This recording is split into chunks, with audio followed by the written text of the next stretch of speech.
Welcome to another edition of the Hoot and Holler storytelling series recorded live at the Grandin Theatre in Roanoke, Virginia. At Blue Ridge PBS, we are proud to be able to record, edit, and present these stories well beyond the confines of the sold-out main theater at the Grandin. There is no one else who can bring these stories to your screen besides Blue Ridge PBS. So if you like what you see, I hope you'll consider becoming a sustaining member of the station. For details, visit blueridgepbs.org and click on the Donate tab. And thanks. Blue Ridge PBS and Echo present Hoot and Holler, a live storytelling event recorded at the historic Grandin Theatre in Roanoke, Virginia. Go get your picks and shovels, boys, and your pointed spade. Ain't our Mindy has gone away, we have to lay her grave. Climb up that old mountain to the place she loved the best. There beside her mommy is where she longed to rest. Well, they dug all day, they dug all night by the glow of a lantern's light. 2 feet down and they heard the sound. They know that they hit rock. Gotta blow the grave, gotta blow the grave. 6 foot deep and 4 feet wide. There her old bones will hide till the master bids her rise. Go on, boys, now you gotta blow the grave. Holler at the fellers at the old coal mine to see if they will find some old black powder that'll break that rock and make it lay real fine. Gotta blow the grave, gotta blow the grave. 6 foot deep and 4 feet wide. There her old bones will hide till the master bids her rise. Go on, boys, you gotta blow the grave. When I die, carry me up to the mountain top. When you dig down and you hit rock, you won't even have to stop. Boys, by then you'll know how to blow the grave. When I die, carry me up to the mountain top. When you dig down and you hit rock, you won't even have to stop. Boys, by then you'll know how to blow the grave. When that old trumpet sounds, I'll leave this rocky ground. I will rise up in the air, meet my blessed Savior there. Someday soon I'm gonna blow the grave. Gotta blow the grave, gotta blow the grave. 6 foot deep and 4 feet wide. There my old bones will hide till the master bids me rise. Someday soon I'm gonna blow this grave.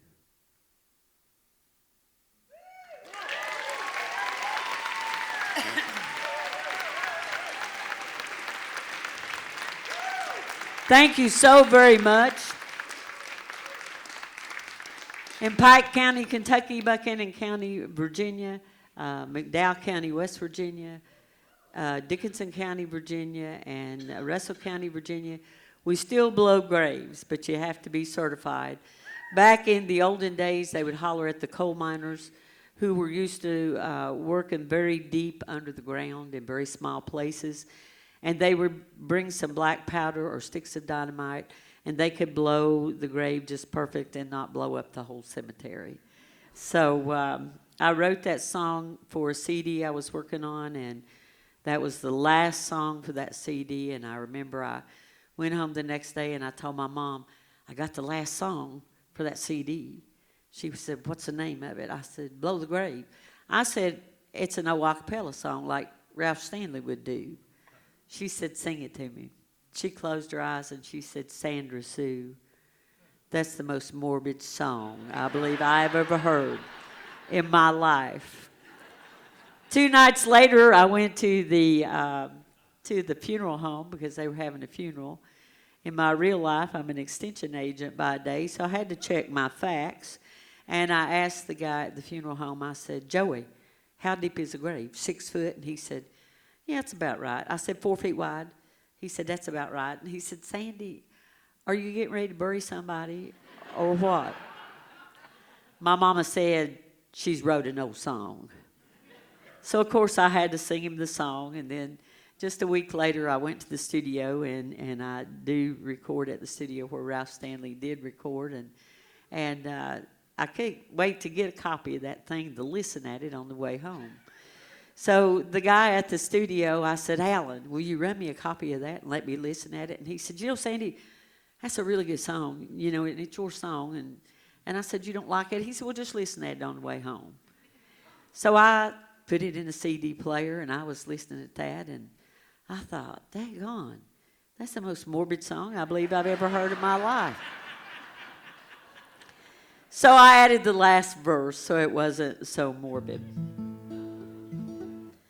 Y'all know what a dipper is, right? Have they got that picture up there? My mama grew up over in McDowell County, West Virginia, and way back out on top of a mountain. And it was during the Depression.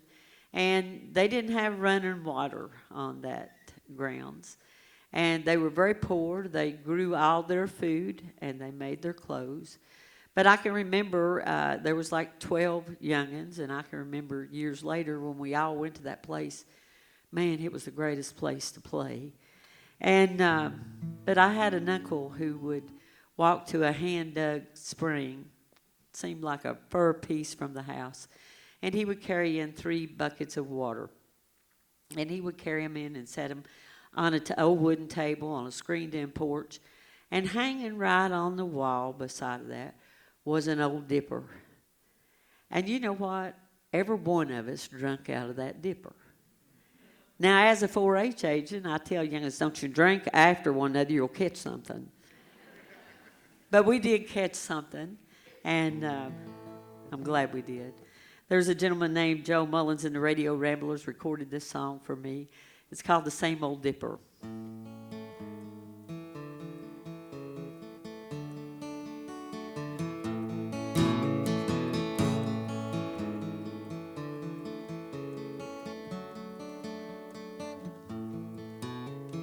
Stories are told by those now old, the days when they were young.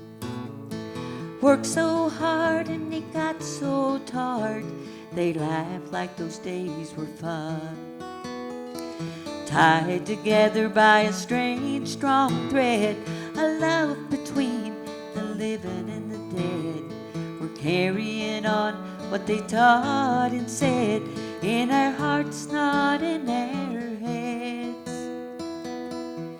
'Cause we drink cool spring of water from that same old dipper, a love much thicker than the blood flowing through our veins. Oh, the memories so cherished will never ever perish. 'Cause we drink cool spring of water from that same old dipper.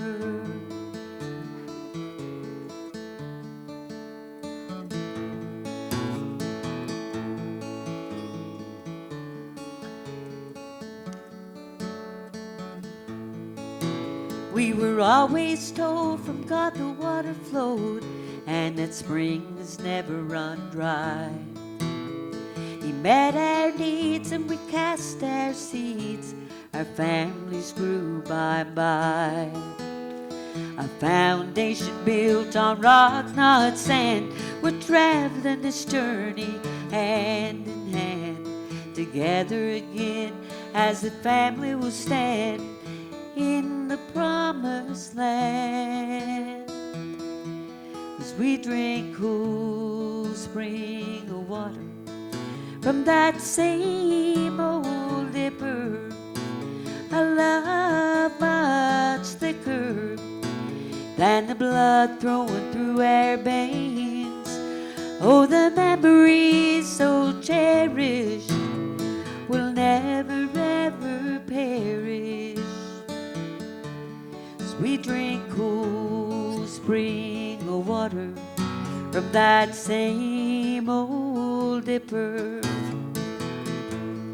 we drink living water from that same old dipper.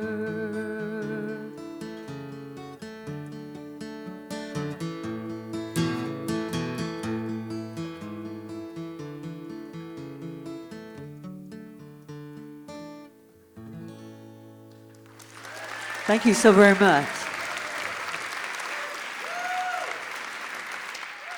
Hi. Okay, that was Sandy Shortridge, who just drove in from Grandin, Virginia to be with us tonight. How incredible was she? I tracked her down somehow through like a Facebook, stalking search of like ghosty singer, murder ballad, Appalachian, granny witch person. And somehow this beautiful person came into my world and was totally up for coming to join us tonight. And I feel so lucky. And Sandy is actually going to have some CDs for sale at intermission, and you know what to do. And she's also going to join us just after intermission, too, so Sandy Shortridge.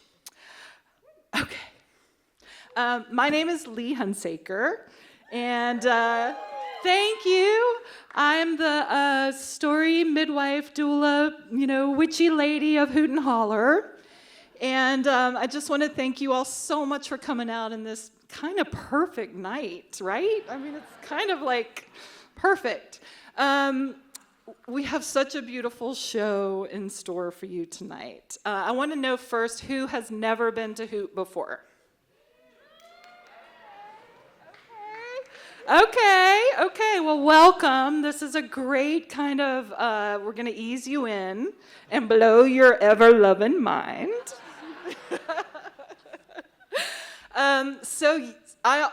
Well, first I want to thank, of course, the Grandin Theatre for always being the perfect home for us. Look at this stage. James Arthur, general manager, carved these himself. Amazing, amazing. I want to thank PBS Echo is here to record these stories. We love them. We love PBS, of course. I want to thank Sam Lunsford, the groove master over here. Jay Cunningham is here taking photos, so if you see him, give him a big smile. We love that. Corey Greer is here recording video in the back. So just a love fest and a village here that it takes to make this happen. Not to mention the 7 incredible storytellers that you're going to encounter this evening. So, also, oh my gosh, how could I be remiss? Do Good Virginia out here in the lobby collecting food for our friends and neighbors. Dina is here somewhere. I want to thank Dina for just jumping right on this. Thank you. And saying, of course, how can I help? So for anyone that brought donations, thank you so much. We have to look after each other, right? It's got to start here. So thank you. Hoot and Holler audiences are the most generous, so thanks. And there should be some other info out there if you didn't have a chance to bring anything tonight. Always, connect with Do Good Virginia, and they're always doing good.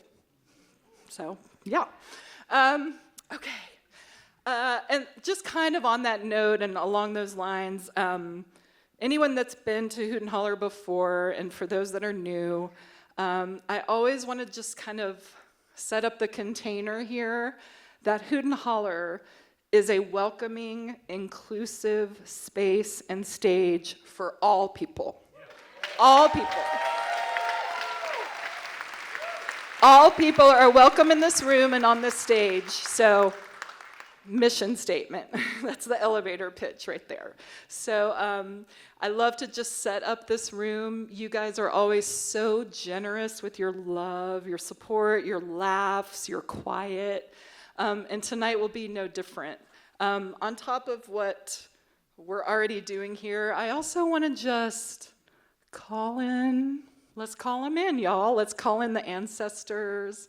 Let's call them in, because this is a magical night, and this is a magical room, and we just want to set it up that they're here loving us, and we can feel it up here. So everybody's welcome.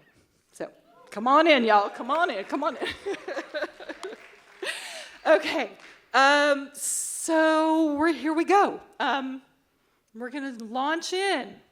And just remember that we can feel you up here. So be sure to be generous with your applause and your love for the storytellers up here. It takes a lot of bravery to stand up here.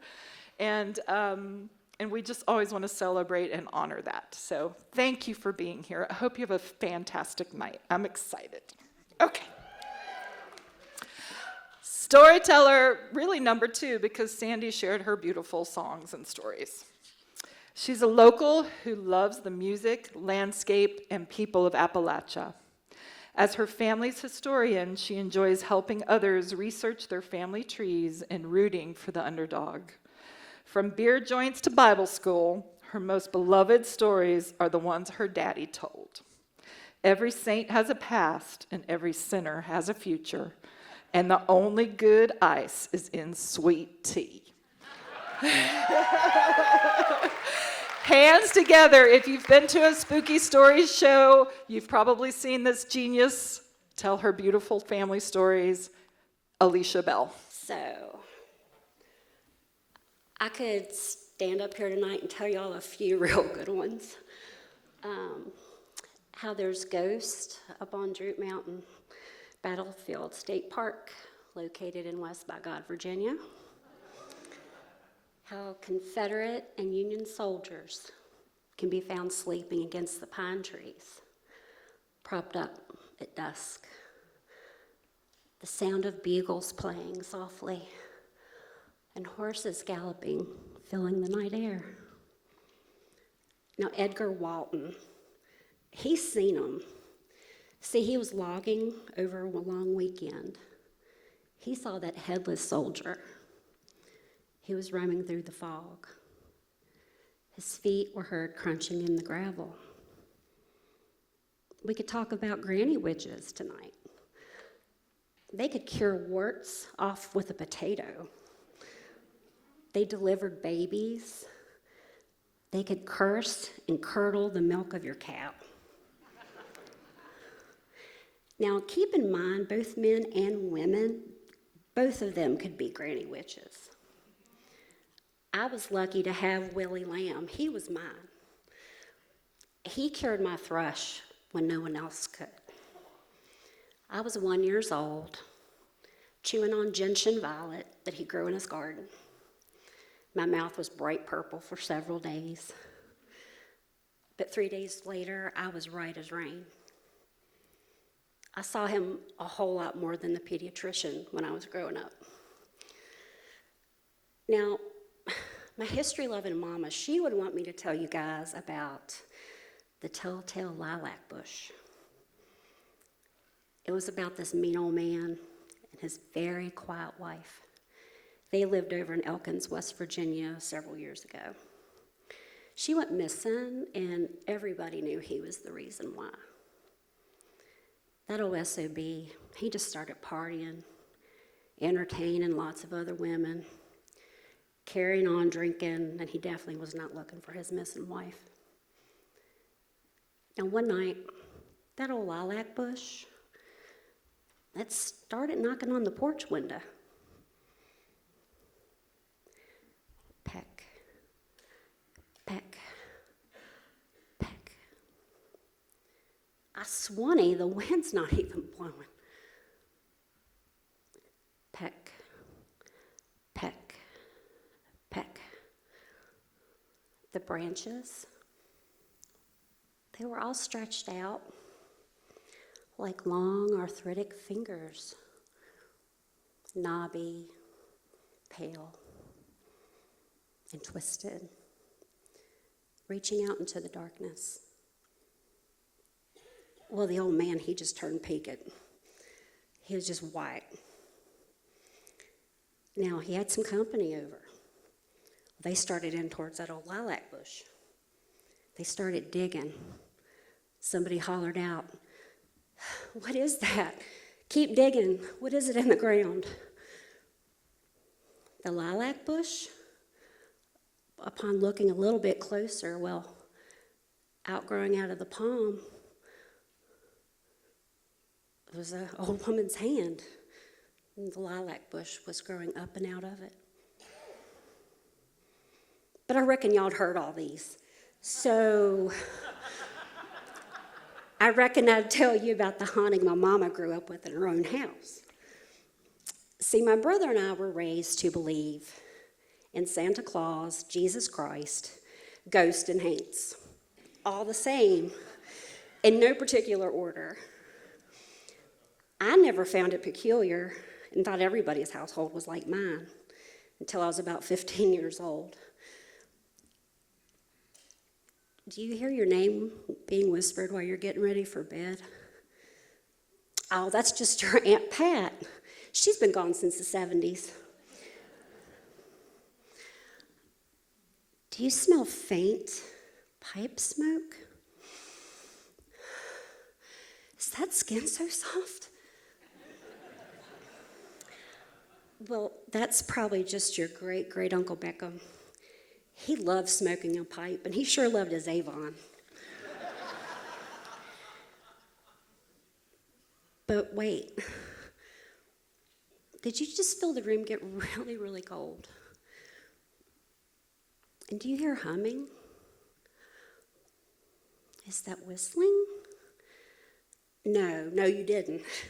You see, that's just somebody that's lost. And don't you dare whistle back. In fact, you didn't hear a thing. Now get to bed. My curious and beautiful mama, she grew up in Pocahantas County in a tiny and tidy home on Droop Mountain. She lived there with her mom and daddy, older sister, and baby brother. My mama, well, she was 80 pounds of sass with a mouth like a sailor and made the best biscuits you could put a tooth in. My pawpaw, he was barrel-chested, strong, but he was unable to walk. You see, he caught polio when he was about 2 years old. They think it was from drinking out of a rain barrel. He had crutches, but he didn't really care for them, so he just kind of drug himself around the house with his elbows. But he found his own way, and I loved him because he was my height. He was perfect for pony rides, and he was my best friend.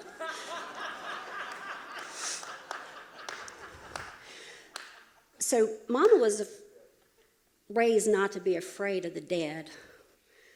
It's the living you need to worry about. But there's one thing that did make my mama really uneasy, and it was a painting in her childhood home. It was about the size of a goat. And that's all I could think of.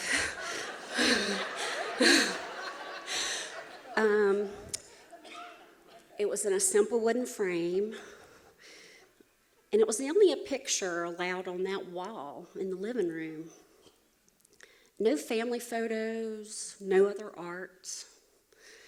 And it was a watercolor, a fall scene, a small boat, some green trees, sandy soil, very muted vegetation, nothing fancy. painting didn't look scary. It's how the painting made her feel that scared my mama.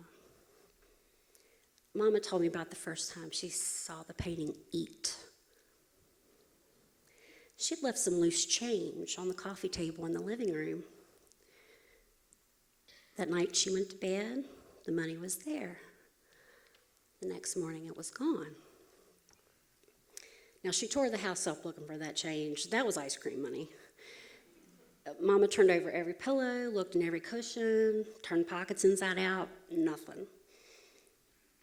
My wiry, sun-kissed mama continued to snap beans in the kitchen as her Doral 100 danced and dangled from her lips. She just shook her head at the fuss.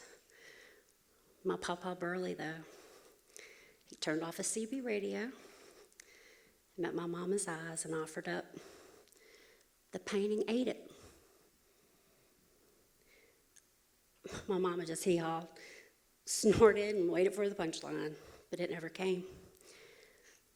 Papa shifted his wide body, uncomfortable with sitting so long, but more so uncomfortable with this conversation. I told you where your money is.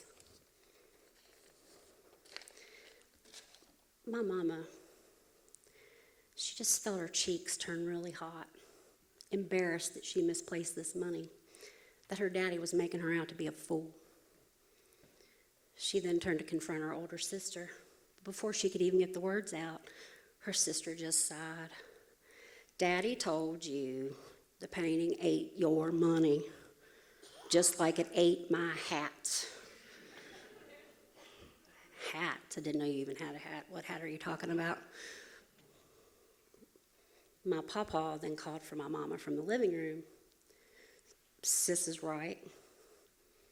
Reckon last time I looked, that hat was sitting in the boat.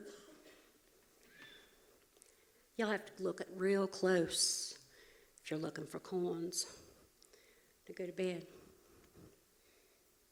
She knew her daddy and her sister were both making a fool out of her.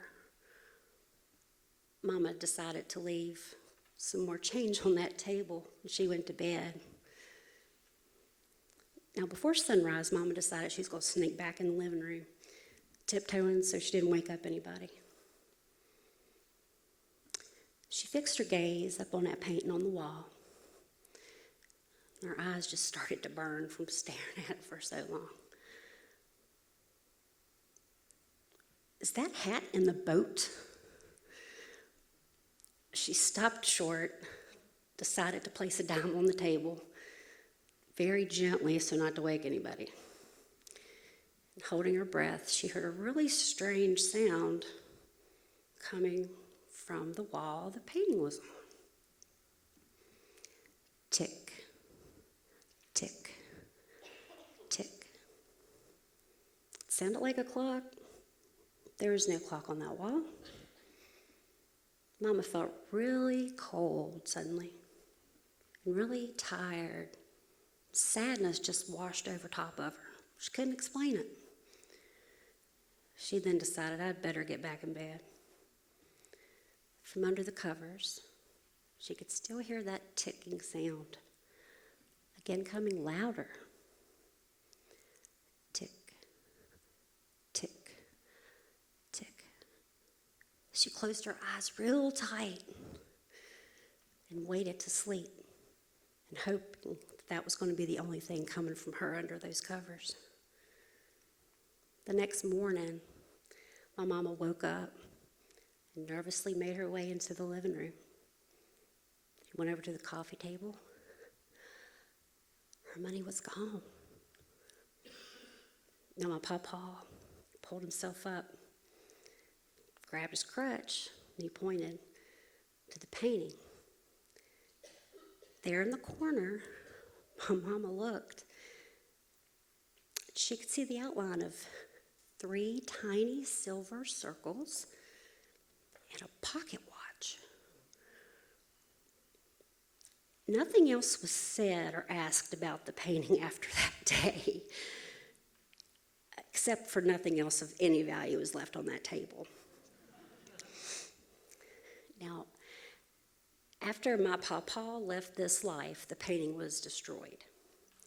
I'm currently researching the history of it, where it came from, who painted it, why. And to let you know that the stories I share with you, they were told throughout many generations of my family. And the people who've shared these stories, they don't care if we believe them, but I do believe them. The mountains we live in, they're older than bones. They're older than the rings of Saturn. And they'll talk if you listen. Thank you. All right. How we doing? Yes. Okay. Storyteller number 3. First timer. Yes. He makes his Hoot and Holler debut tonight and is thrilled to be part of the lineup. A native Richmonder, he and his family have called Roanoke home since 2003. He loves doing things badly. They write their own intros, so. He loves doing things badly, including writing, editing, acting, singing, swimming, and running, knowing he can only get better by continuing to show up. And tonight he is showing up on the stage in all of his glory. He sends his love always to Kathleen, Jacob, and Caitlin. Hands together, leaning in, John Jackson. Hello. For as long as I can recall, Caroline always called me John John. Caroline and her husband, Hope, lived across the street where I grew up in Richmond. They were each on their second marriages, having had children, now grown and somewhat estranged, with their first spouses. Mr. Cook, as my siblings and I called him, seemed kind and kept to himself. He would often wave while out walking his small poodles or getting out of his exotic-looking car. I don't remember what kind of car it was, but it looked like the love child between a DeLorean from Back to the Future and a Ford Pinto. Caroline drove a white Chevrolet Chevette. Caroline made up for her husband's reticence with her gossip and venom. She would complain to my mom that we slammed the door too loudly when leaving for school in the morning, or that we made too much noise when at the playground that was behind her house. She would rat us out to the school officials whenever she saw us jump the fence so that we could play basketball, use the swing set, or climb on the monkey bars. "They keep that fence locked for a reason, John John," she would say, often waving a lit cigarette in her hand. Later, when my sisters began dating, Caroline would note how long they spent in their boyfriends' cars before coming into the house. She did the same to me whenever a girlfriend dropped me off. "I saw you with that girl, John John," she would say, often with my mom around. "She seems nice." We weren't the only neighbors who clashed with her. My mom heard of encounters with other neighbors, most of whom were single, older, or without children. One, a retired teacher who wasted no time for fools, would stand next to her car and yell at Caroline to mind her own business. Another older lady who would invite us kids over for chats on her front porch refused to look at Caroline whenever she saw her outside. "That woman's just flat out mean," she said. On Halloween nights, we made a point of avoiding the cookhouse after we were chased away one year. When my sister and I split a route to deliver the afternoon newspaper, Caroline would complain of the mess we made at the drop site, which was next to her house. We always cleaned up, but it didn't matter. Our delivery boss would tell us, "Got another complaint. Please don't leave trash around." We didn't, ever. Caroline cackled once as she watched us chase papers and trash on a breezy day when the wind seemed to blow in all directions. The couple smoked a lot. Caroline would call my mom, who was a nurse, to come over whenever Mr. Cook needed help with his oxygen for his emphysema. "He'd still be smoking next to the tank," my mom said. "They're going to blow up that house one day." Unknown to me at the time was how much they drank. I was in high school when Mr. Cook died, and not long after, a neighbor asked if I would join her to check on Caroline. No one had seen her for a few days, and she was worried that Caroline was sick, or worse. We knocked on the door and were about to give up when Caroline answered. A white nightgown and thin robe covered her slight frame. Her tinted, horn-rimmed glasses were off, and her small face was round and puffy. Her mostly white hair sat high on her head and resembled some sort of bird nest. She slurred her words as she let us in. She smelled like a mix of cigarettes and vodka, the cheap kind found in a plastic bottle. Her several cats roamed freely around her and clearly didn't bother using the overflowing litter box. Her small poodle sat next to her on the couch, which was otherwise covered with newspapers and trash. Stacks of papers, mail, and other trash covered every surface in her house. I don't remember exactly what was said, but it was the first time I had ever seen her vulnerable and sad. Just when I started to feel some sympathy for her, she told us to get out. You've seen me, I'm alive, now go. A few years later, while attending Radford, I came home one weekend in January for my brother's birthday. I met my mom, who wanted to talk. It's been a week, she said. Caroline had left her volunteer job at the nearby hospital the previous Tuesday night. She missed her shift on Wednesday and Thursday. The security team at the hospital sent a guard to check on her Thursday afternoon. When she didn't answer, he peered through the nearby window and saw what was left of Caroline lying on the living room floor. The guard called the police, who arrived, declared a crime scene, and began their investigation into Caroline's murder. Weeks after her death, her house attracted those wanting to see where the old lady lived. Cars drove slowly through the neighborhood, looking to stop at the pale green door that marked Caroline's home. The police tape covering the door had long been removed once the house was surrendered back to Caroline's stepson, but the draw remained. Those of us in the neighborhood couldn't talk about anything other than her death. Even my dad, who was a doctor and lived 40 miles outside of Richmond in the country, got in on the story. The weekend after the murder, Dad insisted he heard a woman scream on the night police believed Caroline was murdered. Now, he lived in the middle of nowhere, miles from the nearest highway. It was January, and it was so cold that nothing made any noise outside. But he maintained for years that he heard Caroline that fateful night.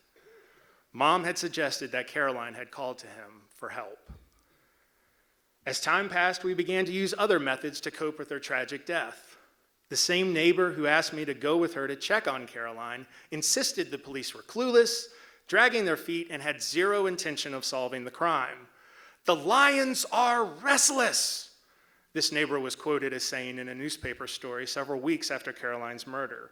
With her own money, she hired a psychic to do a reading on the house. She invited me to come home from college to witness the reading.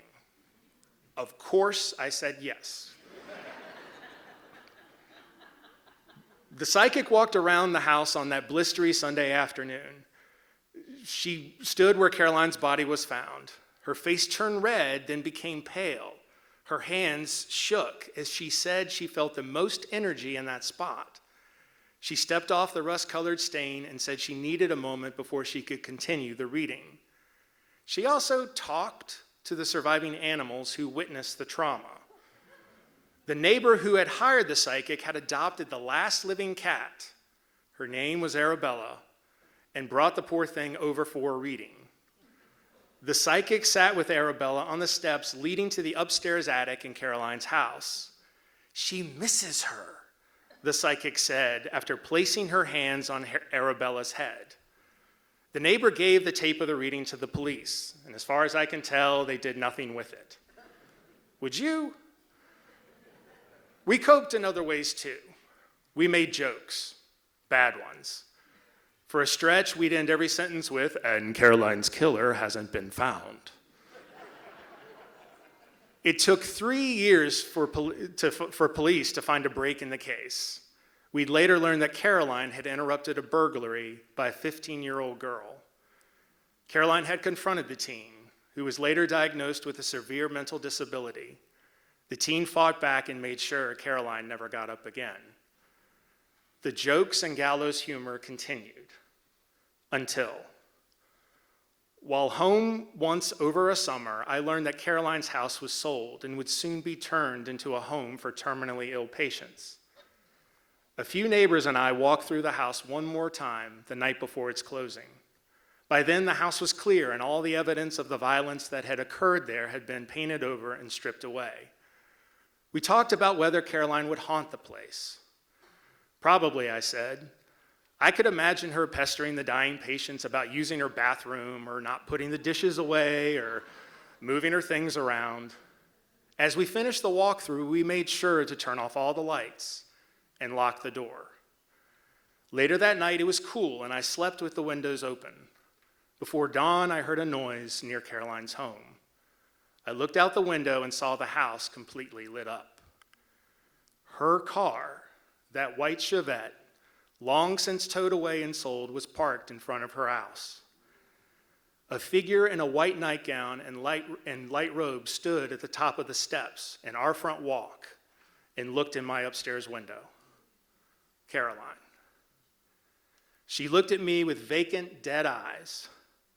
I didn't see her mouth move, but I heard the words as if she stood next to me. "John, John," that familiar voice said, "leave me alone."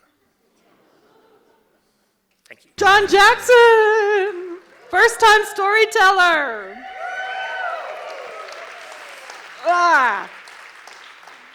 Hi, Caroline. We love you. You're welcome here. All right. We have one more story, and then we're going to take a break for more community love out in the lobby and get a drink and say hi. And then we have more incredible stories coming up.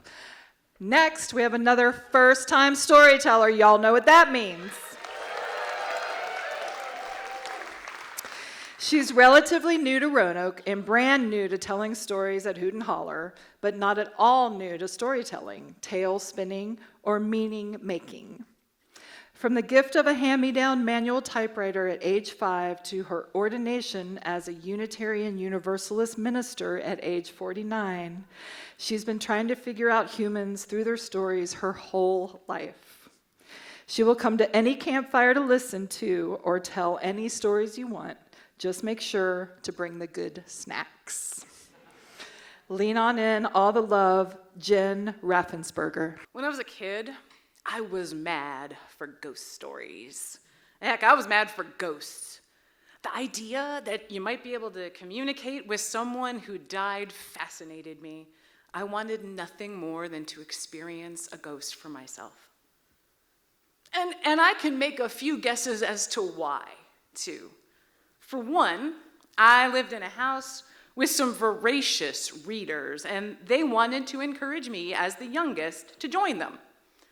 Like many of my generation, I was allowed to read whatever I wanted. As long as I was reading, that was a good thing. This is likely why, also like many of my generation, I started reading Stephen King when I was 10. My father also passed on his love of low-budget horror movies, the kind with a monster in the rubber mask. But honestly, I think one of the biggest reasons for my interest in ghosts was my religion. I was raised Roman Catholic. By the time I was being raised in the church, we were using the term Holy Spirit rather than Holy Ghost, but it all pointed in the same direction, right?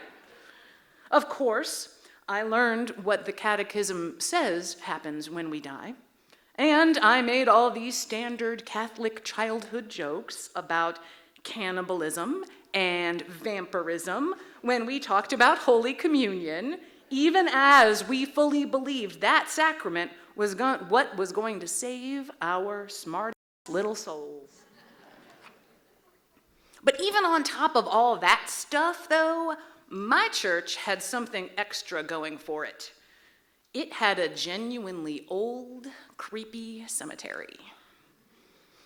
I grew up in Bowie, Maryland, about 10 miles directly east of Washington, D.C.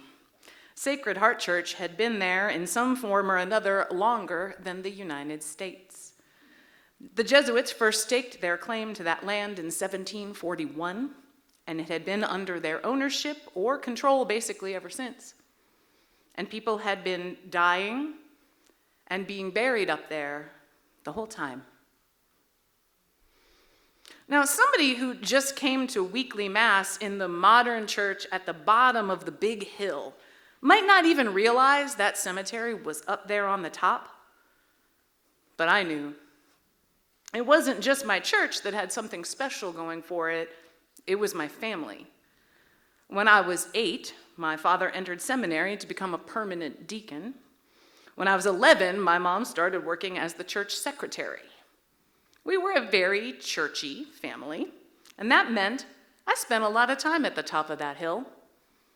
And that meant I spent a lot of time wandering around the cemetery, walking further back, close to the woods, away from the chapel, where the graves grew older and older, where the gravestones themselves became harder and harder to read. Some of them were mossed over. Some of them had broken in half, fallen to the ground, the names of those buried there lost. Hanging out in the cemetery gave me time to wonder who or what might be walking or creeping or floating around up there. But I never experienced anything on that hill that felt like what I thought a ghost would feel like. I even asked my dad about it once. With all those graves, was the top of that hill haunted? He smiled and said no, that it was such a beautiful, peaceful place. Everyone buried there must be resting easy. I wasn't convinced. It was time to take matters into my own hands. I began holding seances at every slumber party that I had.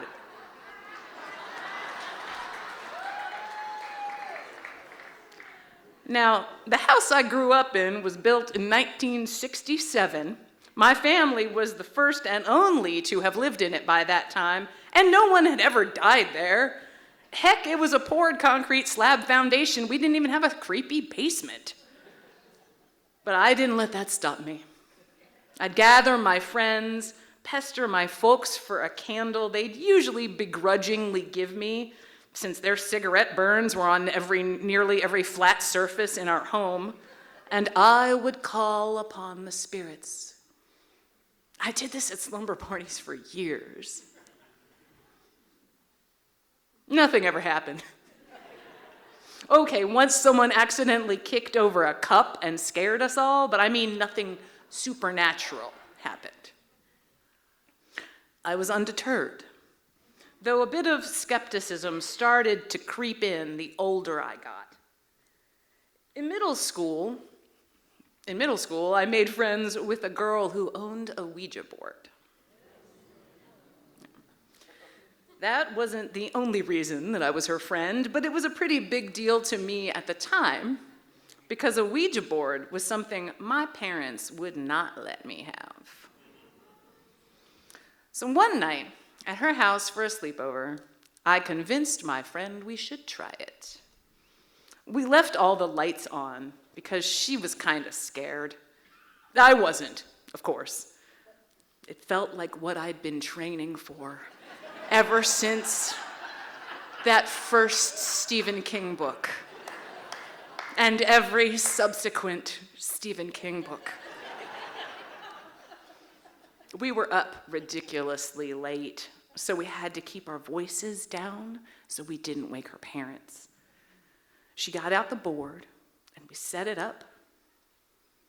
It was eerily quiet, aside from a few nervous giggles from us both, and we got that little plastic thing, the planchette, out, lightly touched it, and I asked, "Are there any spirits here tonight?"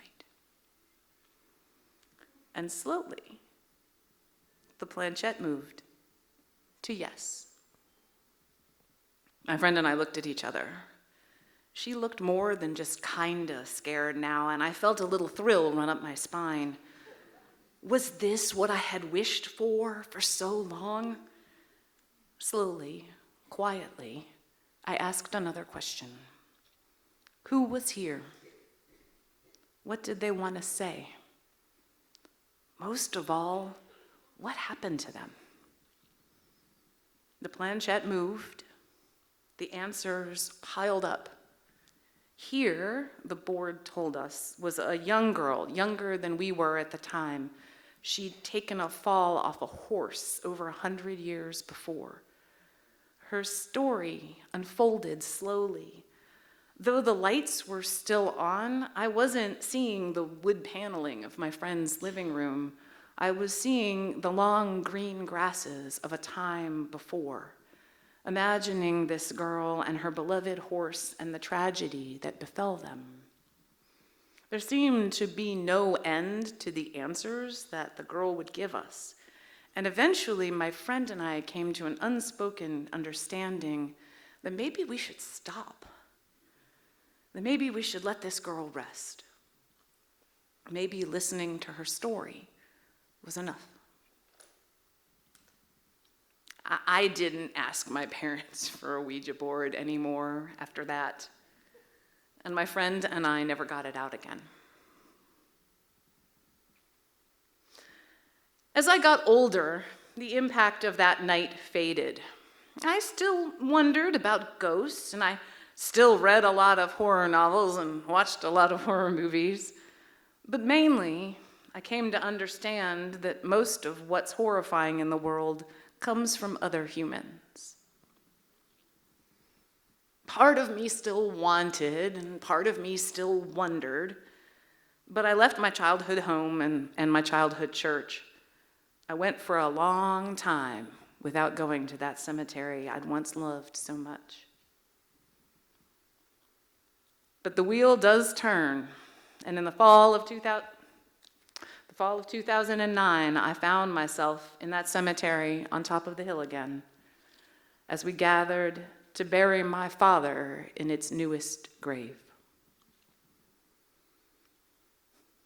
When I was a little girl wandering that cemetery, real grief hadn't yet touched my life. When I was an adult helping to carry my father's casket to the hole we needed to lower it into, grief had punched my heart into 1,000 unwanted shapes.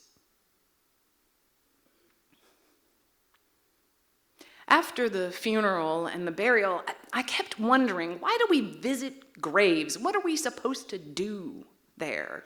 I'd been with my father when he died. I knew what we put in the ground was not my father.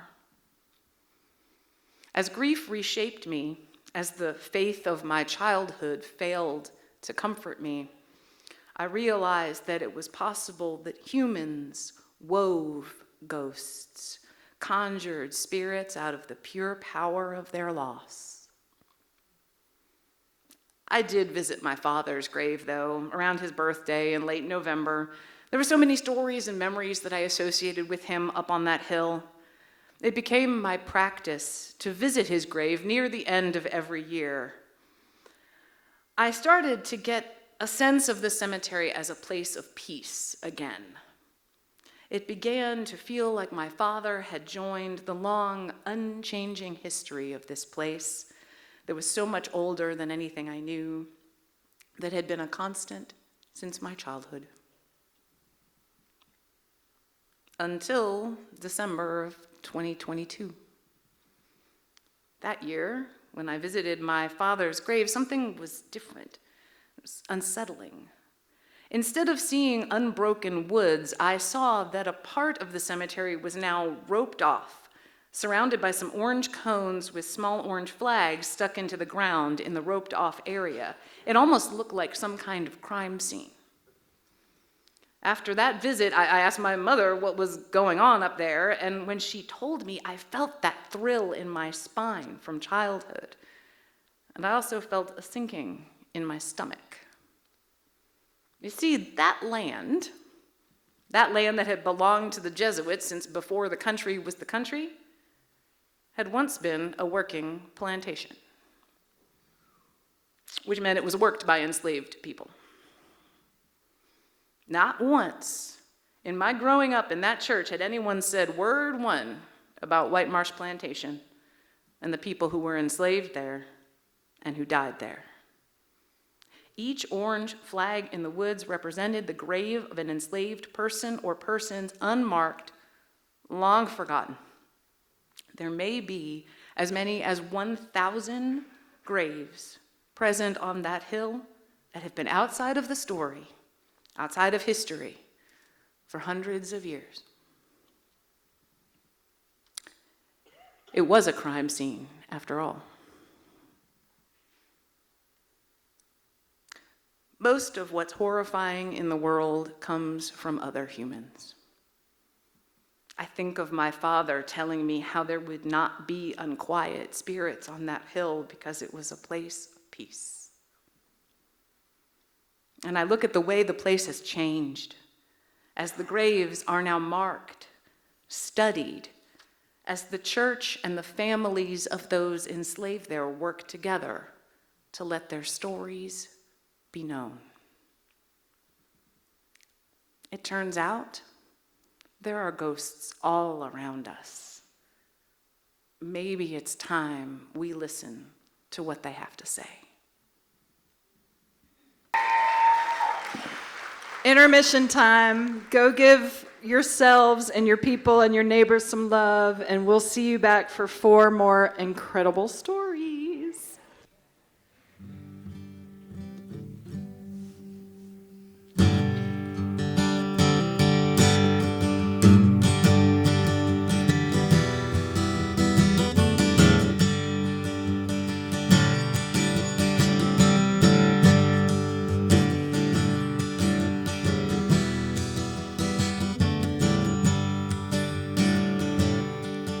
Mama cried the day that I quit school.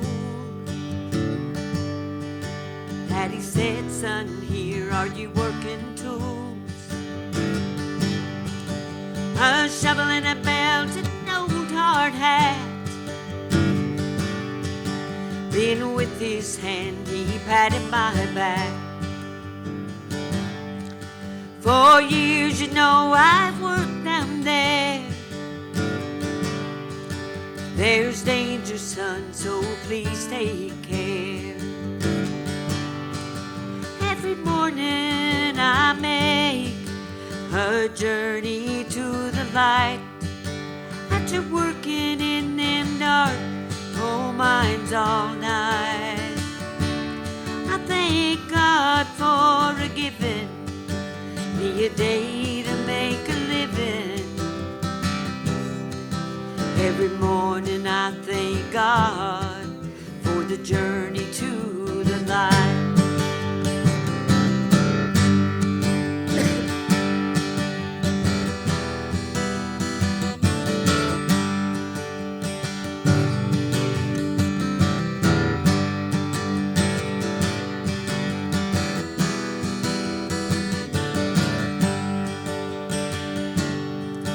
Every night from an old metal bucket I die,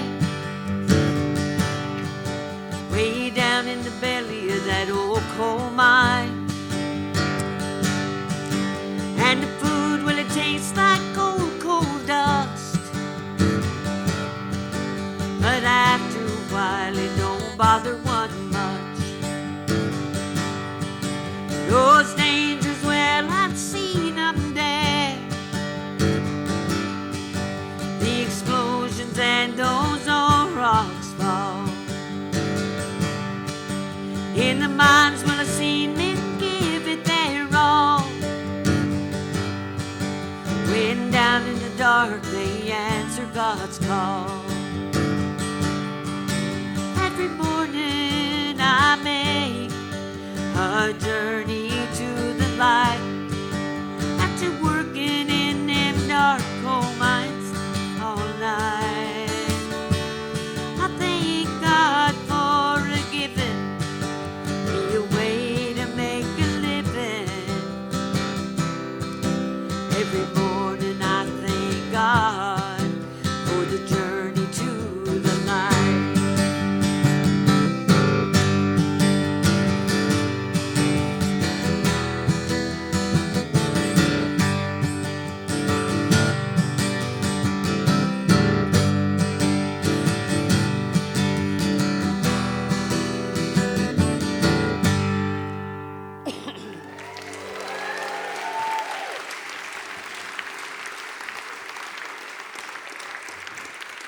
Thank you so very, very much. My daddy was a coal miner, and every time that you hear me play somewhere, you will always hear some coal mining songs. I had 3 sisters. There was 4 of us, and that was what put food on our table and clothes on our back, was working in the coal mines. And I remember he would sit on the porch on Saturday mornings and have a cup of coffee with me, and he actually liked working in the coal mines. But I remember that he told me, one of the things he told me, he said he would carry his old metal dinner bucket down there, and he said it didn't matter what your mommy put in that dinner bucket. He'd assume the taste of coal, and said you got used to it. And then he said you would start up out of the coal mines, and he said you'd see a little pinhole of light. And the closer you got to the top, the bigger and bigger that light would get. And he said, I was always thankful to God that I made it back out on top. So that song was recorded. If you don't like my version, a gentleman named Larry Sparks recorded it on his 50th anniversary CD. So I appreciate him doing that. They told me this was supposed to be a scary night tonight, scary tales.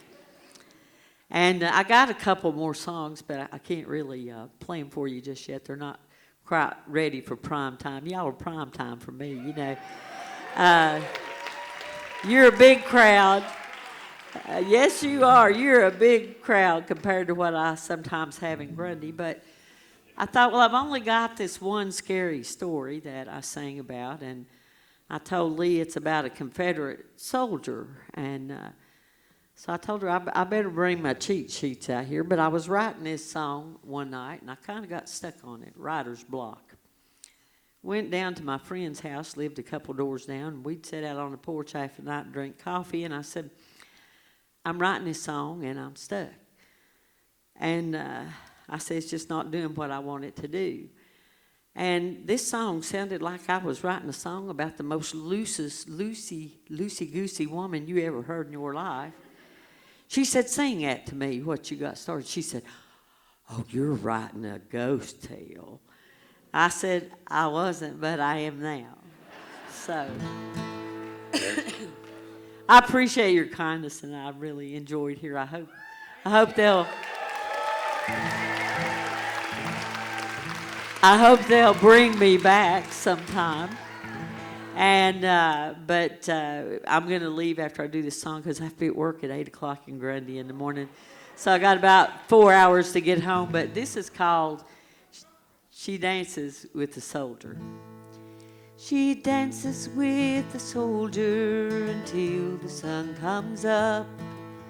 Sometimes she leaves early when his memory ain't enough. She finds when she holds someone near, she can't pretend that he's still here. She dances with the soldier until the sun comes up. He left his Appalachian farm in the old Virginia hills, walked away from his daddy's land that he loved to till. He told his bride it's what is right, what's down in my heart. I must fight with the soldiers to save our way of life. She dances with the soldier until the sun comes up. Sometimes she leaves early when his memory ain't enough. She finds when she holds someone near, she can't pretend that he's still here. She dances with the soldier until the sun comes up.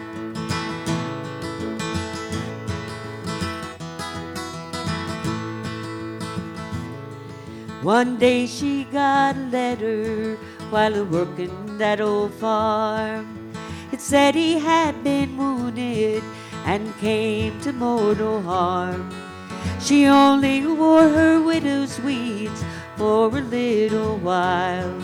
She said, when I'm all dressed in black, the soldier doesn't smile. She dances with the soldier until the sun comes up. Sometimes she leaves early when his memory ain't enough.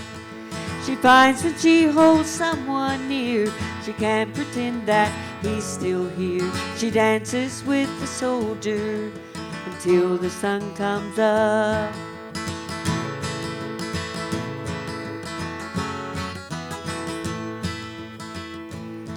In the window a candle's burning, in her heart there's a yearning, and she watches for him to come a-riding o'er the hills.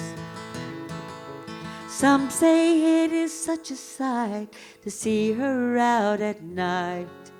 She's a-dancing with a soldier, but he is ghostly white.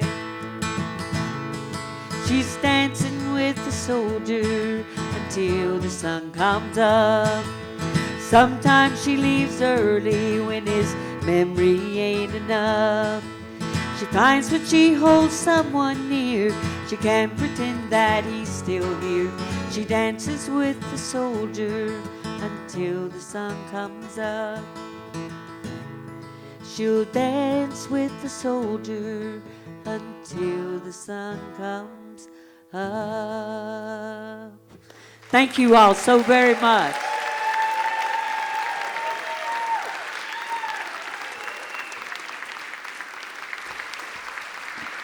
Sandy Shortridge.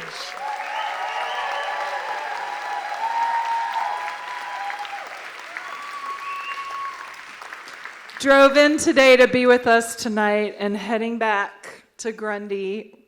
Sandy, thank you so much. If anybody, if you weren't able to get a CD from her tonight and you want to, just reach out to me or through Hoot and Holler and we'll connect you, because we knew her when, okay? And we will invite her back, right? She's welcome in Roanoke anytime. Safe journey, Sandy.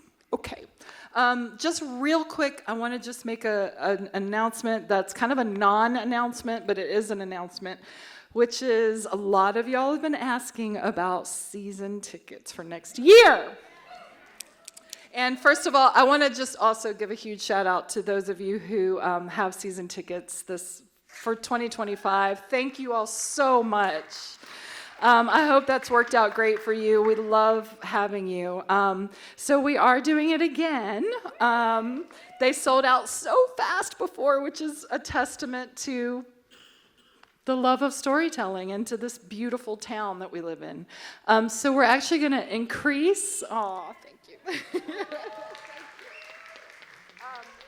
We're actually going to increase the number of season tickets. Of course, we're going to save plenty of seats so people can be spontaneous, but we are going to bump up the number of season tickets available, and we're just waiting on a couple dates to confirm, but we have a really exciting season that I'm percolating, including our 10th anniversary is next.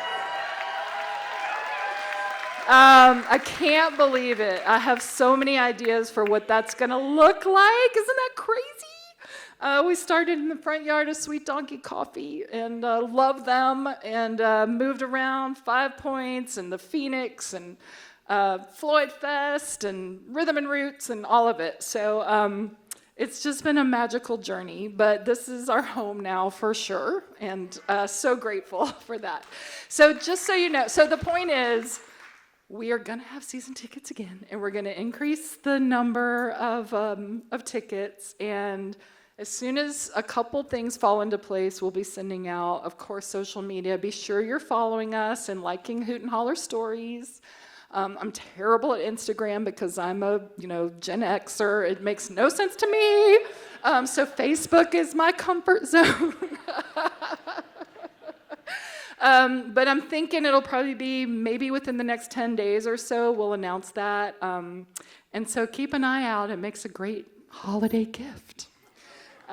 So anyway, awesome themes coming up and just some really exciting community events, including next December, we're going to do a Holler Days show. So, yeah. So keep an eye out, and thank you for your support always. Okay, that's all the business for now. Okay. Now, if you are a regular Hoot and Holler, you definitely know our next storyteller. And if you are not, you're in for a treat. He's been telling stories since he was old enough to speak. He pursued his love of storytelling in nearly 2,000 performances with the traditional Appalachian folktale group, the Jacktail Players, and spent 8 years in New York City performing stand-up comedy in some of Manhattan's most famous venues. He says whether he's laughing or crying, it is the connection with the audience that keeps him coming back. This story is a bit of a departure for him. We love him in all of his incarnations. Hands together, leaning in, Joe Stanley. And I would be remiss, I know you'll all be shocked when you hear, I'm going to take a second here, to tell you that one of my favorite teachers that I ever had and made me who I am, one of the people I'm most grateful for, is here tonight. I didn't know she was coming, but believe it or not, one of my favorite teachers I ever had was my 8th grade gym teacher. And she put up with more crap and let me tell my stories before anybody else ever gave me a stage to tell my stories. And I want to tell you, Susie Briscoe, thank you and I love you.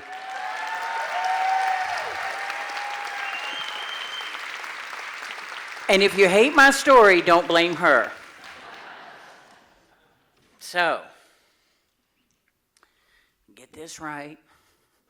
I don't want this to block me.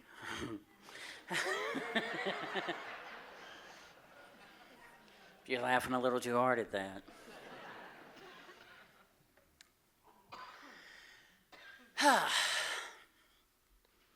My mama did not raise me to be afraid of a ghost.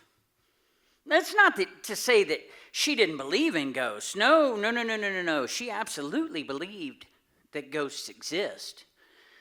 She just viewed them as troubled souls with unfinished business. She was telling me about a childhood encounter she had one time, and I rolled my eyes and said, "Ghosts do not exist." And she replied very quickly, "Someday you're going to love somebody so much that you will pray their ghost comes back to visit you." She was talking about being a young girl, living in an old house at the corner of Piedmont and Arbutus, near that big bend in the Roanoke River. It was one of 9 addresses that they called home before she was 10 years old. They were desperately poor, and eviction was not a matter of if, but when. She described that 2-story house on the corner near the river as needing a lot of work. It was old and drafty, and she and her brother and sister slept at the top of some steep stairs in what most folks would call an attic. Mama said they'd only been there a couple of nights when strange things started to happen. They woke one morning to find all the bed linen crumpled in a pile in the corner of the room. The 3 of them shared a mattress that was laid out on the floor, and they all blamed one another for the shenanigans. They didn't dare tell on each other. No, that would never happen, because they knew what the result would be. You see, my grandfather died in World War II, after which my grandmother took to the bottle. The drinking spiraled as she neglected herself and her children. Their only means of survival was that death benefit that was paid to the children, and Granny couldn't survive.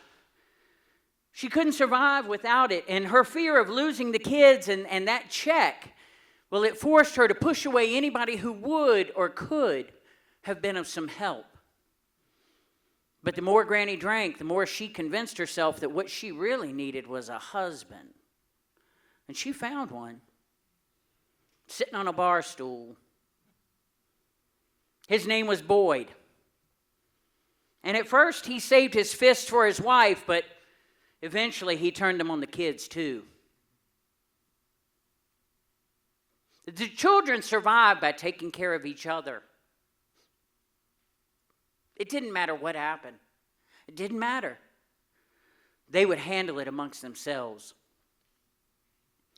Well, that morning they remade the mattress, and each swore they had nothing to do with the bed linens.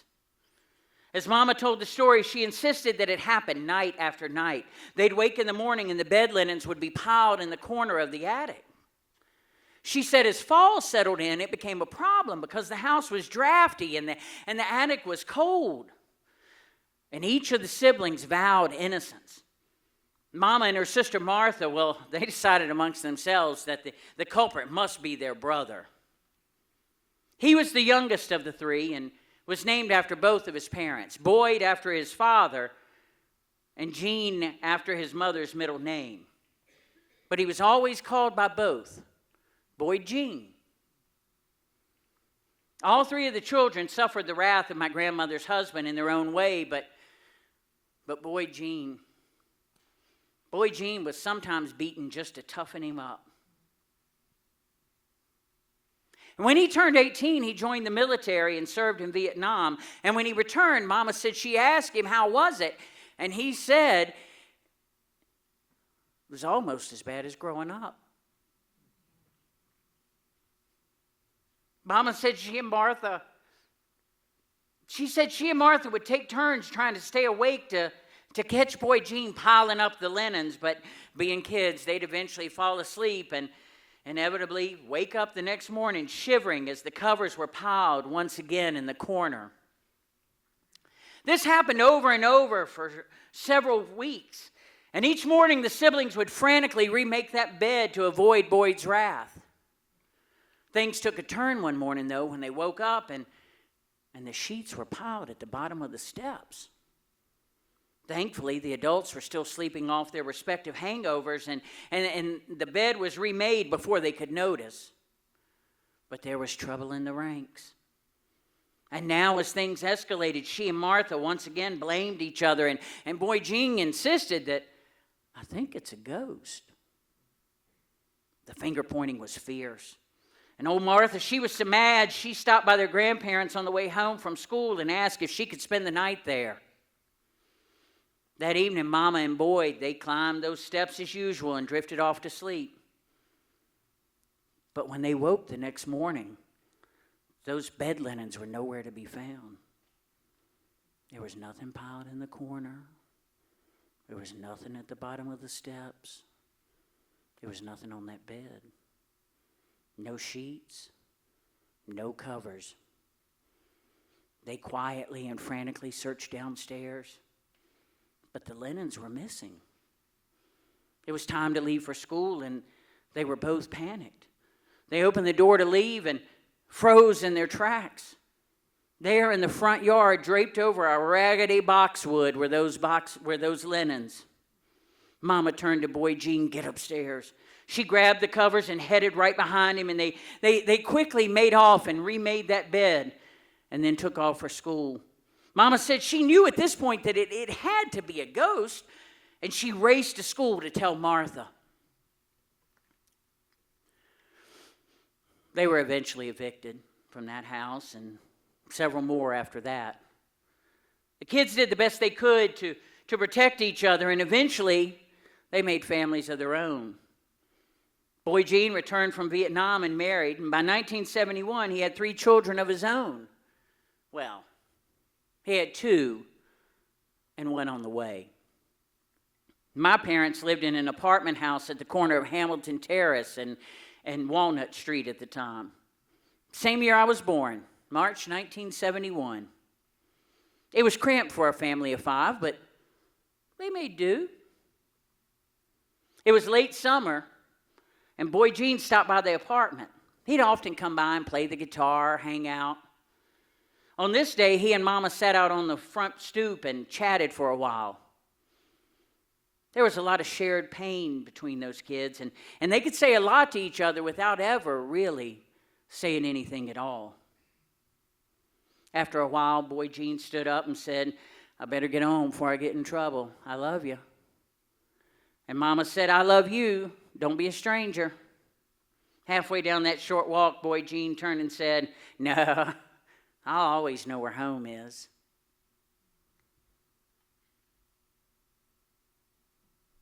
That was the last time they ever spoke. On his way home from our apartment, Boy Gene saw some friends and they asked him to have a beer. They stopped by the Normandy Inn. While there, Boy Gene and a friend were approached by a man named Arthur Hodges. Hodges was drunk and wild on a cocktail of illegal drugs, and it was in that state that he accused Boy Gene's friend of stealing guns from him. They both professed their innocence, but Hodges wasn't having it. And at gunpoint, he forced both of those men to his car. He drove them out into the county, and there at the top of Merriman Road, on that hill, Hodges explained that he was going to kill Boy Gene's friend, but first, he wanted to show the guy what he was going to do to him.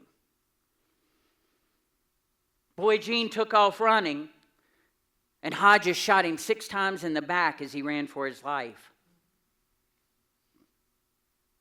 The friend stood frozen with fear, and Hodges turned the gun on him and fired twice before just driving off, leaving one body in the woods and the other on the shoulder of the road. Boy Gene's funeral was on September 2nd, and my cousin Jamie was born on September 3rd.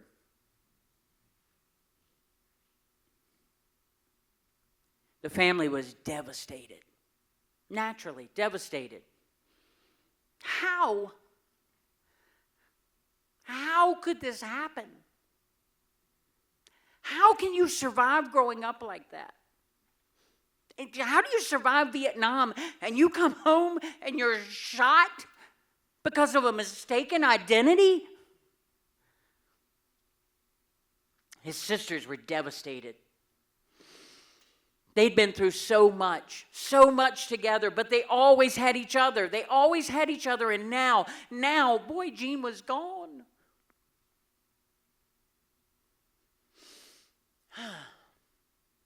We lived in that apartment a bit longer, but as we grew older, we outgrew it. Daddy wanted to move to Garden City, but Mama didn't want to leave.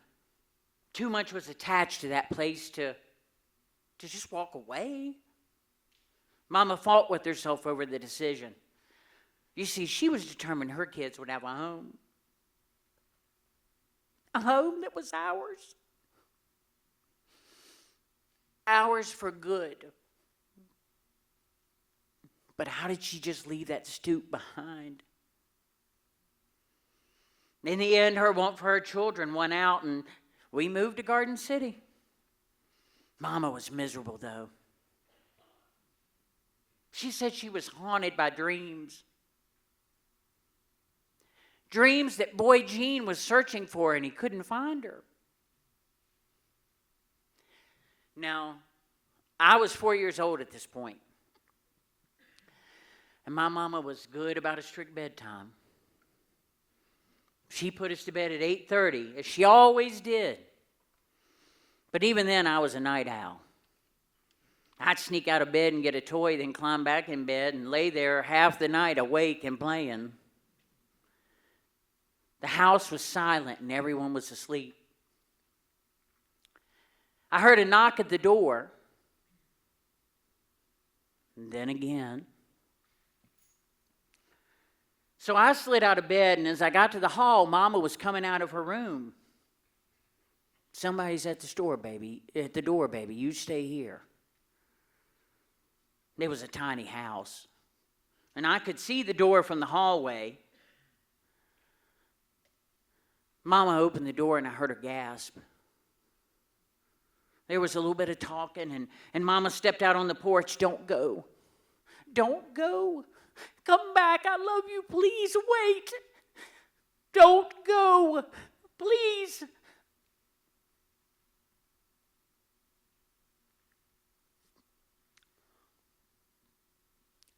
I walked to the door, and Mama turned to come in. I could see the tears streaming down her face. She crossed the threshold and dropped to her knees. Get your daddy. Get your daddy, she cried. Freddie, she called out. My dad came in the living room, frowsy-haired and half asleep. He knelt down beside Mama. She sobbed. She sobbed as she said, "It was Boy Gene. I swear to God, I swear to you it was Boy Gene. He wanted me to know that he could find me. It was Boy Gene." Daddy held Mama. He held her there on the floor as she cried, and he looked at me and he said, "Get on back to bed, Bo." The next few days were quiet, gentle but nervous, but quiet. Time went on, and occasionally Mama would bring up that night, or someone would bring up a memory of Boy Gene. But I promise you, for the next 27 years of her life, my mother never wavered, not 1 centimeter. It was Boy Gene who visited us that night 4 years after his tragic death. I couldn't see who was at the door that night, but I heard that knock. I know I heard that knock, and Mama was at peace after that. Boy Gene showed Mama, indeed, he always knew where home was. Thank you. Joe Stanley. All right, how's everybody? 2 more incredible stories for you. All right, this next storyteller is technically a 3rd time Hoot and Holler storyteller. First time, was anybody out at our show at the Coves when we almost all died? When we literally almost all got electrocuted together as one, under one metal roof and torrential. So Corey had driven from Johnson City to be here for that show, which was actually one of the greatest shows. But anyway, we truly, truly almost perished, all of us. And then the next time was at Bristol Rhythm and Roots, and he killed, which was great. But I've always wanted to get him here, always, in a nice, safe, dry stage. And tonight's the night. He's a storyteller living in Johnson City, Tennessee. He's been a Moth Story Slam Grand Slam winner and performed at the National Storytelling Festival. He's continually amazed people keep letting him do this.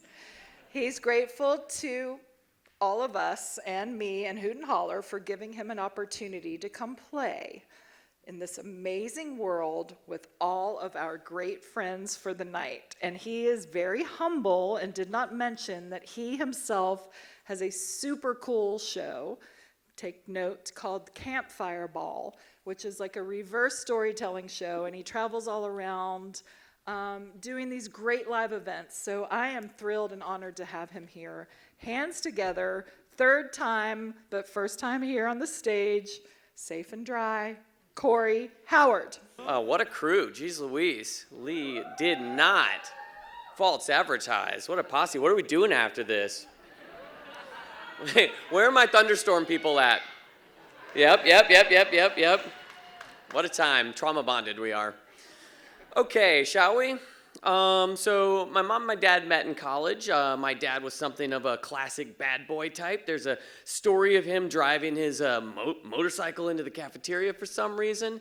And I think he really liked that my mom was such a goody two-shoes. I think she softened his raw edges a bit. But he was also really drawn to this mysterious red ribbon that my mom wore around her neck day in, day out, in class, out of class. She just always had this ribbon on. And fast forward a few years, they end up getting married.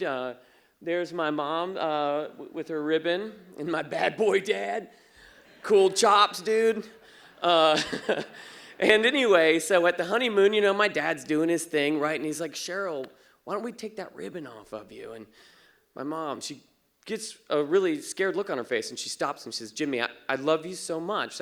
Hope that's obvious to you." And I believe that we're going to have a long and beautiful marriage, and that no matter what we go through, everything will always be okay one way or another, as long as you never ask me about my red ribbon ever again. And my dad loves my mom, and that's good enough for him. So we fast forward a little bit longer. Here come me and my sister, and one of my earliest memories is sitting in my mom's lap, and she's cooing, looking down at me, and I'm pawing, and I grab a hold of that red ribbon, and a look of terror comes over her face, and she stops me. She says, "Corey, I love you so much, and I really believe that I will be your mother for a long time, and no matter what we go through together, everything will always be okay, as long as you never touch my red ribbon." You guys know this. And I'm a mama's boy, and that's good enough for me. And life was beautiful for a few years. And then we went on a car trip to go visit my grandparents. And it was just me and my mom, and she got into a car accident. It was bad. And miraculously, we were both physically okay, but it was bad enough so that a lot of people ran out of their houses, and they were trying to help. And in the confusion and the chaos, someone's grabbing at a seatbelt here, and the carnage there, and somebody grabs a hold of my mom's red ribbon, and it comes untied, and it falls to the ground. And I turn, and I see a look of abject horror on my mom's face, and it's the last look she ever makes as her head rolls off of her shoulders and falls out of the car window and rolls across the asphalt below. And obviously, based on the sounds coming out of your mouths, you know that's not the true part of this story. And you might know that you might have read it the same place I did in Very Scary Stories to Tell in the Dark when I was 8 years old.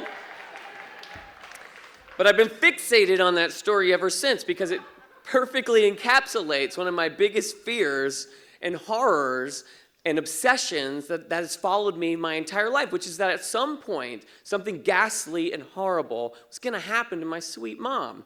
Okay, so for example, much like Jen, my family was also very churchy. Anybody else very churchy? Would you use that word, churchy? Okay, then you're going to get it. Okay. And my bad boy dad ends up becoming a pastor, and my mom, she plays piano in the choir. And every Wednesday night is choir practice night, and I hate choir practice night because it means my mom is going to get home late. She's supposed to be home no later than 8:30, and I watch the clock, and when 8:31 rolls around, I'm panicking, and I'm picturing her car wrapped around a tree and her head rolling across the asphalt. And I start serving up the only protective measures I know, which is just heaving bargain prayers up to God. Dear sweet Lord, if you put my mama's head back on her body, I promise you, for example, I will go trick-or-treating this year with the UNICEF box instead of the candy bag.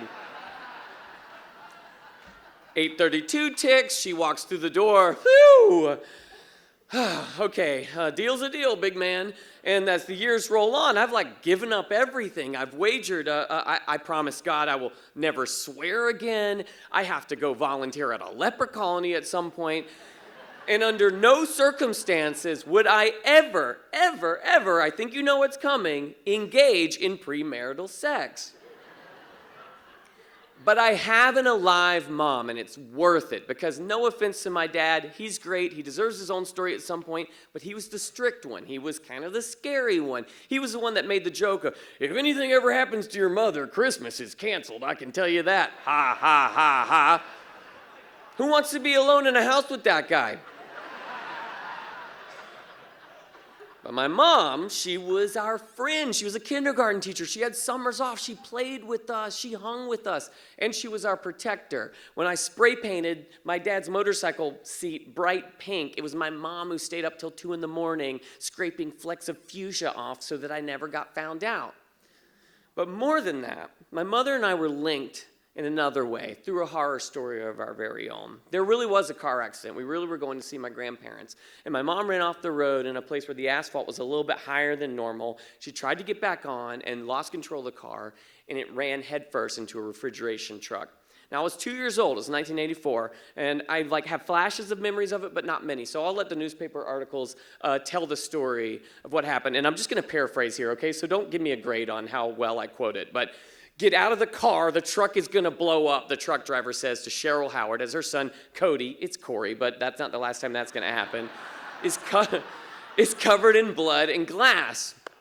The child restraint seat probably kept the boy from being flung from the car and probably being run over by the truck, the patrolman explained. The passenger side door had been ripped open, creating a clear path for the boy to be thrown out of the car. And if you see the picture here, it's been kind of ruined over the years of, worrying over it. But car restraint seat or not, there's not a lot of room in that car for a mom and a 2-year-old boy to stay alive. And miraculously, physically, we really were okay, but mentally it was a bit of a different story. From that point on, my mom had this crippling anxiety around travel, around any of our travel to anywhere. And I inherited this kind of double anxiety where if she was upset, say if somebody tapped on the brakes a little too much and she tensed up in the car, then I would get upset that she was upset, and then I would get angry that there was nothing I could do to protect her from being upset. Oh, also there were the dreams I got. Okay, hold on. A quick cul-de-sac about me and dreams. So occasionally I have dreams, reoccurring dreams, and occasionally those dreams come true. I'm not bragging, I don't think I'm special. I don't know if it's magic or not, it's just something that has happened. So I might dream about a particular location 6 times or so. I'll be in the car and I'll look and I'll be like, by God, there's that building from my dreams. And then the slate is wiped clean and I never dream about it again. The most sort of prominent version of this in my life is the story of the high school love of my life.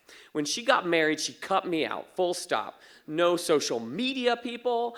Obviously no phone number, no email. I don't know anything about this person. Not a single thing. I don't know where she lives. I don't know what she does for a living. But about 3 times a year for 16 years, I would have a dream where I'd run into her and she'd explain to me that she'd just gotten a divorce and she would let me back into her life. Oh, you think it's funny? I found it very moving.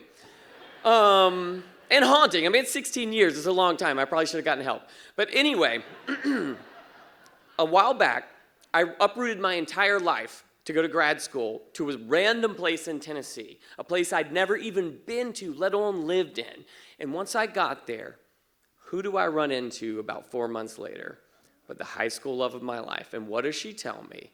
But she's just gotten a divorce. And she lets me back into her life. And to this day, she's still one of my closest friends, in case you were wondering how that story ended. Friendship. Okay. Turns out, high school, a lot's changed. But there's one dream I had more than any others, and I call it the tree man dream. And in this dream, we're in the family car and we're driving somewhere. And in the driver's seat is a mysterious driver. And in the passenger seat where she normally sits is my mom, and she has the red ribbon around her neck. And behind me, where my sister usually sits, is this creepy tree creature. And the tree creature has these dark, sunken-in, hollow eyes and a wry smile. And in every dream, it's always the same. He turns to me, and he starts laughing, and he reaches over, and he grabs the ribbon off of my mom's neck and janks it off of her, which causes the car to swerve off the road and her head to go rolling out the window and down the asphalt. And when I'm a kid, I try to do everything I can to block the dream magic from happening. Like if my parents go on a trip and my sister isn't with us, I sit in her seat thinking that's going to help. But when I become an adult, there's very little I can do. I live far away from my mom now. I sort of can just walk around with a low-grade dread and hope this is one of those dreams that doesn't come true. And a few years ago, I got a phone call from my dad, and he's panicking, and my dad doesn't panic. He's saying there's been an incident. They have these family friends at church, and they're going through a messy divorce, and the wife, she's in a mental health crisis, and she's threatening to hurt herself if the husband doesn't come back. And so my mom, she goes over there to talk to her friend and to try and comfort her, and her friend asks her if she wants to go on a car ride. And when they get in the car, the friend locks the doors, and she floors it. She's driving erratically around the city, and she's threatening to hurt both of them now if the husband doesn't come back to her. And the husband's called my dad, and they're driving around looking for them. That's all the information that he has right now. He'll keep me posted, but he doesn't know how it's going to end. And he hangs up. And now I'm panicking, because I think I do know how it's going to end, because I think I've seen it play out 1,000 times. I think the mysterious driver must be the friend, and the tree person is the tree that the car's going to end up wrapped around. And I don't think I need to explain the red ribbon to you. And I feel so bad, and I feel like this is all my fault for having had premarital sex. Thank you. I know you don't know how the story's going to end yet, but you have permission to laugh at that moment. I didn't anyways. I was a thinker. But mostly, I feel upset that there's literally nothing I can do. There's nothing I can do but sit and wait for this to play out. I'm completely defenseless. And a couple hours later, the phone starts vibrating again. It's my dad, and I pick it up. Tell me what happened. And he breathes deeply, and he says, it's over. He says to me that my mother, the person that's too fragile to drive herself home from choir practice at night, she turned over to her friend, and she said, I love you so much. And I believe we are going to be friends for a long time. And one way or another, eventually, everything will be okay as long as you pull the car over, and you get out, and you get some help. And that's what she did. And I never dreamed about the tree man again. Now, if you'll excuse me, I got to run my shift at the leper colony starts up in a couple hours. So thank you guys so much. Thank you.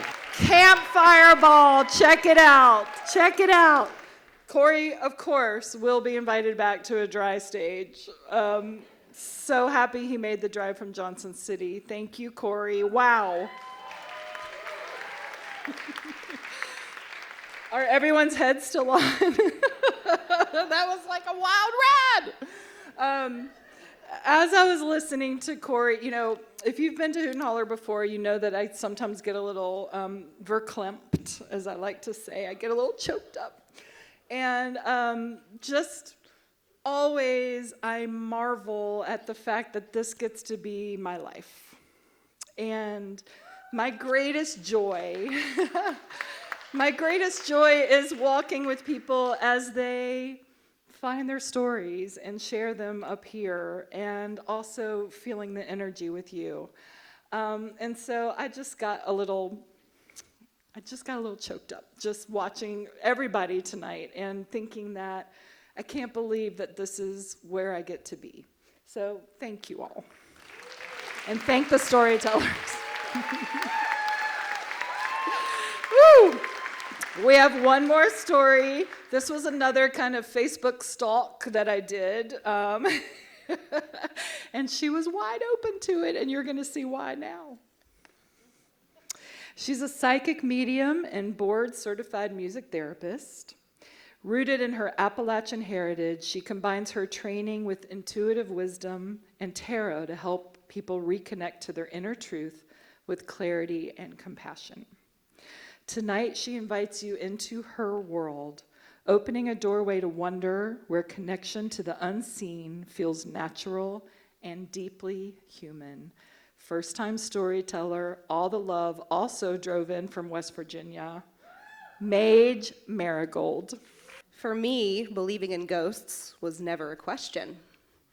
The air around me constantly buzzed with things no one else seemed to notice. I could tell when a room wasn't empty, even when it looked that way. And I could sense things about people, emotions they hadn't spoken, or futures they hadn't yet lived.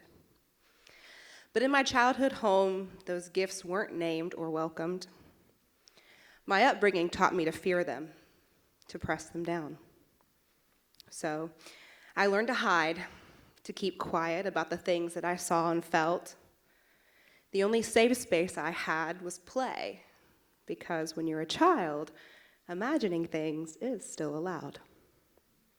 That's how I found myself at the edge of the woods one day when I was 5 years old. I could feel something calling me into the quiet forest on my family's property. The air smelt sweet, and I heard what sounded like wind chimes off in the distance. The breeze was so strong, it was like it was calling me to go. I was barefoot, but that didn't stop me from venturing down the dirt path. There, at the bottom of the hill, at the edge of the path, was a tall oak tree. With what appeared to be a circle of fireflies at the base, I wondered, but it wasn't nighttime. As I got closer, I realized they weren't flying bugs. They were tiny humans with glowing wings. Fairies. When they spoke, their voices sounded like bells. Come play with us. Next to them was a patch of daffodils that seemed to glow. Just then, one of the fairies cupped its hands and gestured towards me. I took that as an invitation to take the daffodils. As I bent down to rip them out of that cool spring soil, all the fairies had disappeared. I smiled at my gift, giggled, and ran back down the path towards the house, where I decided that I was going to plant them. My mother looked at me from the kitchen window with a puzzled look on her face, while I sat and pat my flowers into place, still warm from the glow of the fairies. I again heard the bells. My mom laughed at my naive playfulness, thinking they'll just wither away. But to this day, every spring, they come back. While my parents were afraid of my gifts and dismissed them as imagination, my grandmother Patty became my safe space to truly embrace who I was. See, she also had a sixth sense about her. She could predict when there was going to be a birth or a death in the family, and in my teenage years, I gained this ability as well. My first premonition was of my cousin Rebecca. I remember seeing her holding a newborn baby at what appeared to be Thanksgiving dinner. When I woke, the first thing I did was call my grandmother to see if we had the same dream. We did. Within a week, Rebecca announced her pregnancy, and her due date was just before Thanksgiving. My mom used to have a peridot ring that was passed down from her grandmother, Alice, but she'd lost it before I was born. It was not something that we talked about, as I could feel the guilt and the grief that she held on to. One night, around Alice's would-be birthday, I could feel the heaviness and the sadness in my mom's heart. So I decided I would use my gifts. I called out to the spirit world, "Please help me find the ring." That night, in my dream, it was like I was in a completely black, foggy room. My great-grandmother was standing next to me, holding a lantern. "Are you ready?" she asked. As I nodded my head, she led me out of the thick black fog and into a warmly lit room. I had never been here before. Nothing was really familiar other than my mom's antique dresser. Huge Italian dresser with a big mirror and curved edges, so it didn't sit quite flushly against the wall. The next thing, a big, fat tabby cat jumps up on the dresser. It stretches itself out, banging into her glass knickknacks, trying to create more room for itself. See, we didn't have a cat, so I was just excited to get a chance to pet it. And as I stroked the cat, and it stretched itself out, I heard the small ping of metal hitting the floor. "Behind the dresser," my grandmother whispered. In almost an instant, I woke up in a sweaty panic, thinking, was that real? I couldn't help my curiosity, so I got my flashlight, I walked into the room, and I bent down to look under the dresser, and do you know what I found? The long-lost peridot ring. Since the dresser was so heavy and hadn't been moved in over a decade, I grabbed a stick and I fished the ring out from the dust. And when I presented my mom with the ring later that day, she asked, "Where did you find it?" I said, "Your cat knocked it off the dresser." "What cat?" she said. As I got older, these experiences didn't stop. They just changed shape. Freshly out of college, I found myself drawn to hospice work, working as a music therapist. Because I could sense the emotions of other people without them having to say anything, it was easy to form connections and bond during people's most vulnerable moments. One woman named Mrs. Garner became like a grandparent to me. Her room was decorated full-time for Christmas, with more cardinals on every surface than I could have ever imagined. One night, I remember my grandmother Patty, who had since passed, visiting me in a dream. She was sitting next to me in Mrs. Garner's cardinal-filled room, and I could remember the warm feeling of us just sitting and laughing, talking together. Then in a moment, everything became quiet and still as Mrs. Garner said, "I think I need to lie down." My grandmother was seated next to her with her head bowed, holding Miss Garner's hand. I knew she was preparing for her transition. The next morning, I woke with a pit in my stomach. My head raced as I walked into our morning meeting. The doctor announced, "Mrs. Garner has taken a turn for the worst and is actively dying." The hairs on the back of my neck stood up as I tried to take a deep breath. Even though I knew this was coming, my throat tightened as I tried to swallow my sadness. When I entered that heavy, cold room, her 4 children were sitting in a half circle at the bedside. Mrs. Garner seemed comfortable, eyes never opening, breathing slowly. Their sadness felt like a boulder on my chest as they welcomed me into their tiny circle. See, like the fairies that speak through bells, angels speak through music. When peace like a river attendeth my way, I heard in my head as chills shot down my spine. It is well with my soul. Shocked expressions on everyone's faces as I seemed to have plucked their family's most meaningful memory from thin air. One daughter began to sob as she shared of the time her mother taught her to play this on the piano. And just when she said this, Mrs. Garner took a deep breath in. I can see she remembers.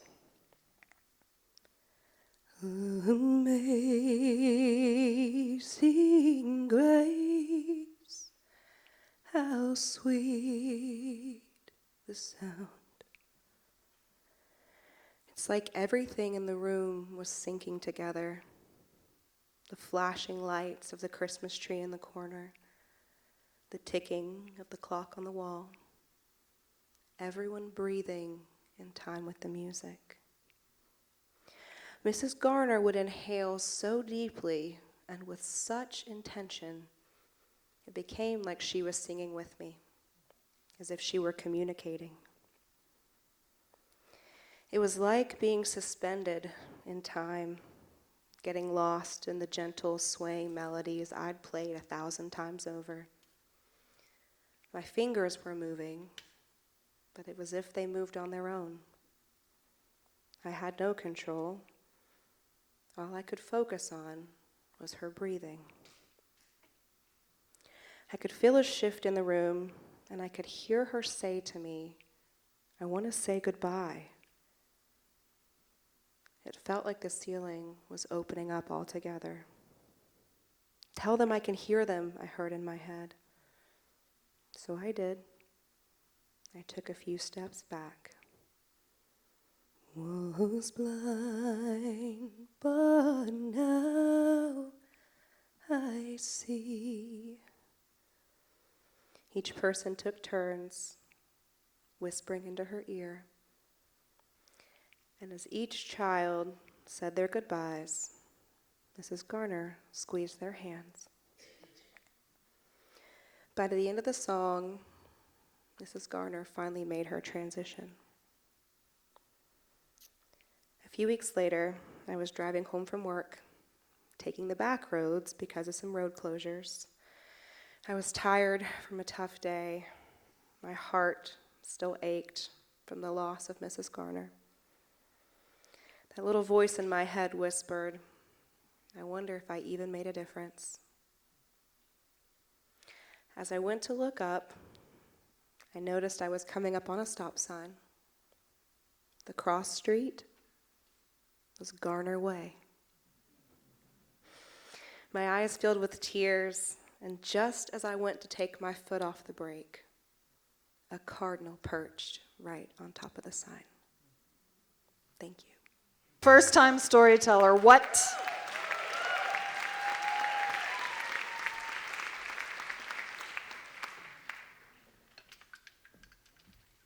So, we have come to the end of our haunted Hoot and Holler. Thank you all so much for your love and attention in this room. We totally feel it in here. Thank you all so much for coming to watch. We love you. Welcome and peace. So this is storytelling. This is it. This is it. These are ordinary people doing an extraordinary thing, right? And so always, I want to invite our community to do this, to share this. This is how we start to heal, you guys. I've thought this forever. I've seen it a million times. We have to start small. We have to start micro. And what's going to happen is that all of y'all are going to leave this room like feeling happy or excited or inspired or like freaked out, or I don't know how you're going to feel. But you're going to start talking to each other and you're going to say, oh my God, I feel like I saw a fairy when I was 5. Or I used to dream my mom wore a red ribbon around her neck. Or whatever it is. We start talking to each other. We start learning about each other. We don't stay so quiet and isolated. We gather in real time in the same room. We know maybe these stories aren't our own, but we make space for them. We make space for other people's truths. And that's what Hoot and Holler is about. That is my mission. It will forever be my mission. And so thank you all for honoring that. And so what I want to do is thank the Grandin, of course, PBS Echo, Sam, Corey, Jay, and these incredible storytellers. Sandy had to hit the road back to Grundy, but we love her. But I want to call these storytellers back up on stage for their well-deserved standing ovation, all the love. And please come talk to me. Send me a note. I want this to be accessible for all people. Come on out. Yes. Mage, Corey, Jen, John, Alicia, and Joe. Take a bow. Look at these beautiful people. We love y'all. Give them some sugar out there in the lobby and keep talking to each other. Keep sharing stories. We love you. Keep an eye out for those season tickets. Oh, thank you. Keep an eye out for season tickets. Be sure you're following us because we have some super cool stuff coming up. We love you.